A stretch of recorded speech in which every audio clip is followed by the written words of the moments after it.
क्या आपको भी लगता है कि आपका भाग्य आपका साथ नहीं दे रहा है? अगर हाँ, तो यह वीडियो आपके लिए ही है।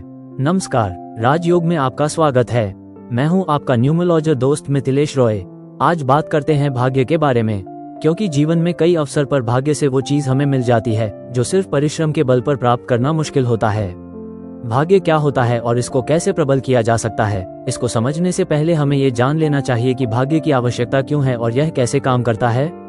देखिए, भाग्य जीवन के ज्यादातर महत्वपूर्ण चीजों को प्रभावित करता है। जैसे आपकी उच्च शिक्षा का संबंध भी भाग्य से ही होता है।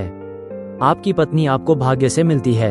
संतान भी आपके भाग्य से ही आते हैं। अगर आप जॉब में हैं, खासकर गवर्नमेंट जॉब में, तो उसका संबंध भी भाग्य से ही होता है। व्यवसाय का उन्नति की राह पर चल पड़ना, ये पूरी तरह से आपके भाग्य पर निर्भर करता है। भाग्य है क्या?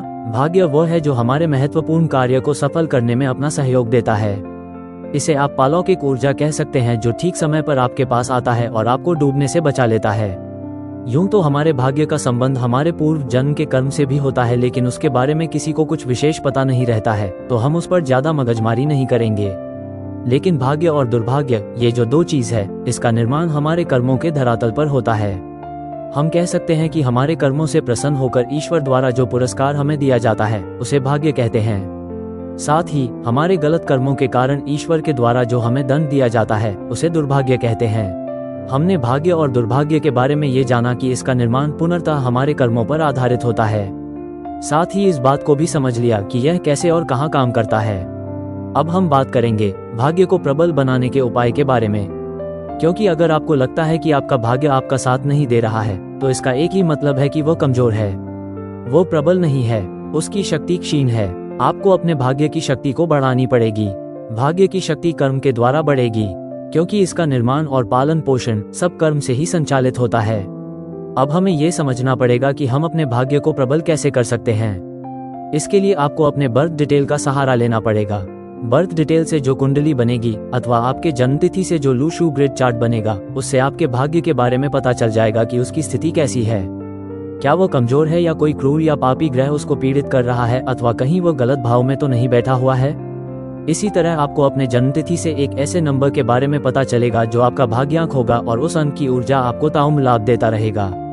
लेकिन सवाल है कि आज भी बहुत सारे लोगों के पास उसका सही बर्थ डिटेल उपलब्ध नहीं है। उसे कोई नहीं बता पाता है कि उसका जन्म किस तारीख को कितने बजे हुआ था। तो ऐसे लोगों का क्या वे अपने भाग्य को प्रबल करने के लिए चाहकर भी कुछ नहीं कर सकते? जरूर कर सकते हैं। देखिए, कुंडली में भाग्य भाव 9th हाउस होता है। 9th हाउस का नैसर्गिक कारक ग्रह बृहस्पति और सूर्य होता है। तो गुरु और सूर्य को प्रसन्न रखने वाले कार्य से जुड़कर हम अपने भाग्य को मजबूत कर सकते हैं। हम अपने आचरण में कुछ ऐसी आदत डेवलप करेंगे जिससे सूर्य और देवगुरु बृहस्पति को प्रसन्नता होगी। उनकी प्रसन्नता भाग्य की प्रबलता का आधार बनेगा। अब हमें ये देखना होगा कि सूर्य और गुरु को हम प्रसन्न कैसे रख सकते हैं। सूर्य पिता है, गुरु आपके परिवार के बुजुर्ग व्यक्ति, तो आप इन दोनों का सम्मान करके उनकी प्रसन्नता और आशीर्वाद प्राप्त कर सकते हैं। सूर्य का काम है प्रकाश फैलाना, गुरु का काम है ज्ञान देना। ज्ञान से जीवन का अंधेरा दूर होता है। तो अगर आप मौका निकालकर कुछ देर इस तरह का कार्य करें जिससे किसी के ज्ञान में वृद्धि हो, जिससे किसी के जीवन से अंधेरा भागे, तो आपको सूर्य और गुरु ग्रह का आशीर्वाद मिलेगा। सूर्य अनुशासन का प्रतीक है, खासकर सुबह जगने के मामले में। तो अगर आप सवेरे जागें और उगते सूर्य को प्रणाम करें, तो इससे भी आपका भाग्य प्रबल होगा। गुरु का संबंध धार्मिक स्थल से है।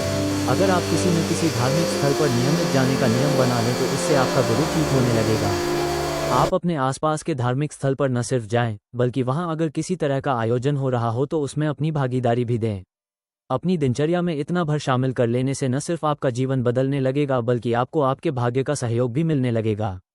स्मरण रखें, महत्वपूर्ण चीजों की प्राप्ति के लिए यत्न करने पड़ते हैं। भाग्य भी उपहार में नहीं मिलता है। मिल भी जाता है तो उसे बनाए रखने के लिए यत्न करने पड़ते हैं। तो भाग्य को प्रबल करने के लिए आपको उसके लिए यत्न करने पड़ेंगे। धन्यवाद। जीवन में उन्नति देने वाले वीडियो प्राप्त करने के लिए कृपया चैनल को सब्सक्राइब और वीडियो पर लाइक और कमेंट किया करें।